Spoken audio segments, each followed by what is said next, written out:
Olá pessoal, bem-vindos ao nosso terceiro vídeo sobre física dos semicondutores e hoje a gente vai falar especificamente da junção PN que constitui o nosso componente eletrônico, o diodo. Hoje também vai ser uma aula basicamente para vocês terem uma ideia conceitual, não vai ter fórmula matemática, nada.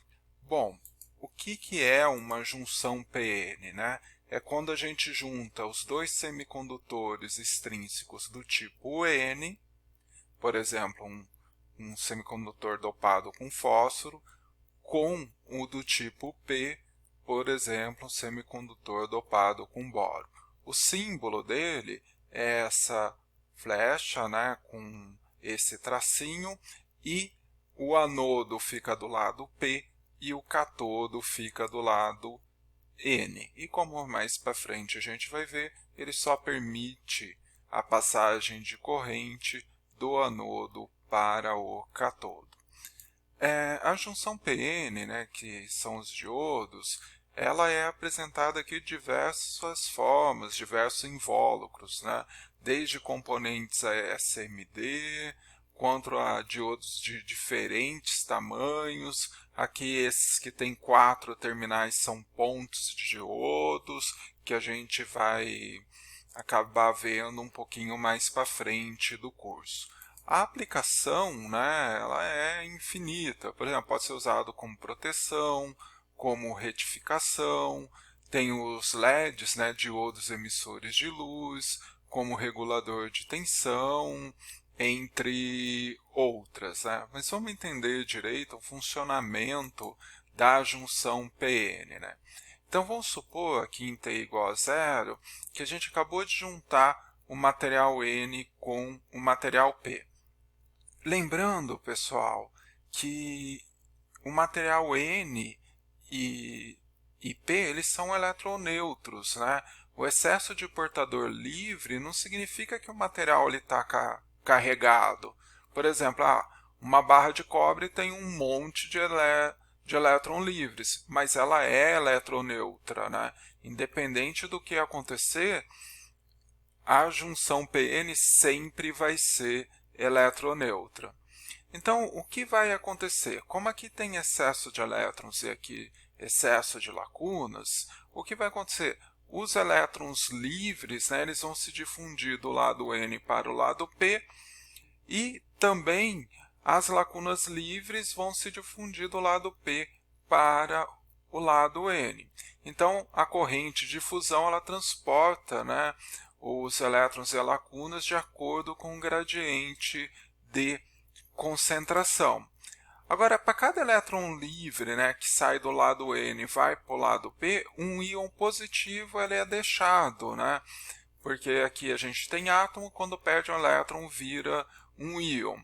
Em consequência, né, a vizinhança aqui da junção ela vai ficar desprovida de portadores livres, e a gente chama aqui de região de depressão. Então, conforme vai passando o elétron para esse lado e a lacuna para esse lado, vão deixando esses íons carregados, né? E onde não tem carga livre. Então, essa região de depressão ela tende a aumentar. Lógico que ela vai aumentar até um certo limite.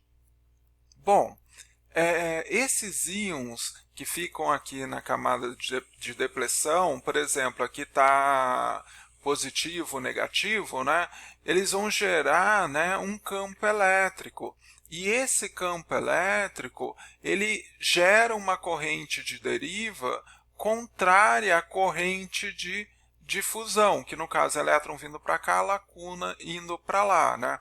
Então, como o campo ele aponta aqui da esquerda para a direita, ele vai tentar pegar as lacunas daqui, levar para cá e vai tentar levar os elétrons que vieram para o lado P para este lado. Então a junção, né, ela atinge o equilíbrio quando o campo elétrico tiver intensidade suficiente de forma que a corrente de deriva anule a corrente de difusão, como está demonstrado aqui, ó. A corrente de deriva de lacunas igual a corrente de difusão de lacunas, a corrente de deriva de elétrons igual a corrente de deriva de difusão de elétrons. Então, o que vai acontecer, né? Essa região de depressão ela vai parar de aumentar e do lado N a gente vai ter uma concentração, né, de elétrons maior que a de lacunas, mas só que essa concentração de lacunas do lado N, né, que aqui está com PN, o subíndice é o lado que ele está. Então, a concentração de lacunas ela vai ser maior, porque o lado P perdeu lacunas para o lado N. Da mesma forma que se a gente pega aqui e vê do lado P, as lacunas aqui, ela está em grande concentração e os elétrons estão em menor concentração, mas maior do que se tivesse só o lado P sem estar junto com o N. Por quê? O lado N perdeu elétrons para o lado P. Ou seja, na verdade o que ocorreu foi um aumento dos portadores minoritários. Lógico que os portadores majoritários perderam um pouco também.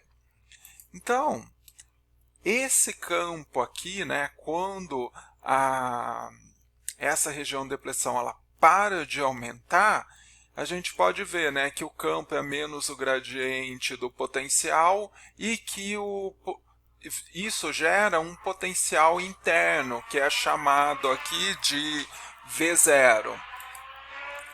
Então, vamos tentar entender agora por que a largura da região de depressão ela pode ser aumentada quando eu aplico uma polarização reversa. O que é a polarização reversa? Aplicar aqui, ó, uma fonte em que o lado positivo está do lado N e o lado negativo está do lado P. Então, o que acontece? A polarização ela aumenta o campo na região de depressão, porque ele está no mesmo sentido aqui do campo elétrico, né? O positivo, positivo, negativo, negativo. E o que acontece porque a largura, né, ela aumenta? O que vai acontecer? Os elétrons que estão aqui, na hora que aplica a fonte, esse polo positivo ele vai atrair os elétrons para cá. Então, esses elétrons vão deixando essa região serem atraídos para cá, aumentando a largura da região de depressão desse lado, do lado N. Da mesma forma, as lacunas, né, que estão representadas como cargas positivas, são atraídas para o polo negativo. Então, a região de depressão também vai aumentar, porque está perdendo lacuna. Então, dessa forma, né, se a gente olha a região de depressão junta, né, dos dois lados, o N e o P, ela vai ter uma largura maior, né? E o que acontece aqui, né, se a gente olha para as correntes, né? A corrente resultante é o quê? É a corrente de deriva menos a corrente de difusão, quando eu estou com a polarização reversa, né, aplicada uma tensão aqui. Então, basicamente, pessoal, em regime, a corrente de difusão ela tende a ser nula, né, porque praticamente não existem elétrons sendo injetados aqui para o lado P, nem lacunas aqui sendo injetadas para o lado N, porque a região de depressão ela cria uma barreira de potencial de forma que a lacuna ela não vem para esse lado e o elétron não vem para esse lado. Então, o que sobra, né, da corrente? Somente a corrente de deriva. Só que o campo ele sempre vai aqui, ó, vai ser da direita para a esquerda, né, do mais para o menos. Aqui, pessoal, o excesso de cargas, o portador majoritário é a lacuna, então ele não vai vir para cá, né? E da mesma forma, né, porque está contrário do sentido do campo. Vamos pensar somente nas cargas positivas. Mas do lado P existem portadores minoritários livres, né, que são os elétrons. Então os elétrons eles vão tentar passar por esse lado. Então é por isso que a gente fala que a corrente de deriva, que é aproximadamente a corrente total, ela é feita de portadores minoritários. E a corrente portador majoritário, que seria difusão, ela vai ser nula. Então, né, se a gente olha aqui, os elétrons, que são os portadores minoritários do lado P, tendem a ir para o lado N, e as lacunas, que são portadores minoritários do lado N, tendem a ir para o lado P. Mas essa corrente ela vai ser muitíssimo baixa. Agora, tem um uso para essa região de depressão junto com a polarização reversa. Basicamente, o que acontece quando a gente deixa a tensão reversa mais negativa? Eu aumentei o campo externo, né? Então mais lacunas vão tender a ir para o polo negativo da fonte, aumentando a região de depressão desse lado, e aqui do lado N, mais elétrons vão ser atraídos aqui para o positivo da fonte, aumentando a região de depressão deste lado. E com isso, pessoal, se a gente olha aqui, né, esse acúmulo de cargas na região de depressão, parece um capacitor de placas paralelas.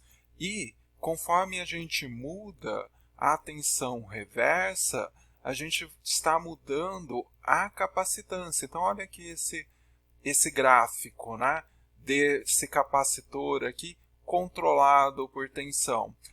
Quanto menor, né, mais negativo for VR, menor vai ser a capacitância.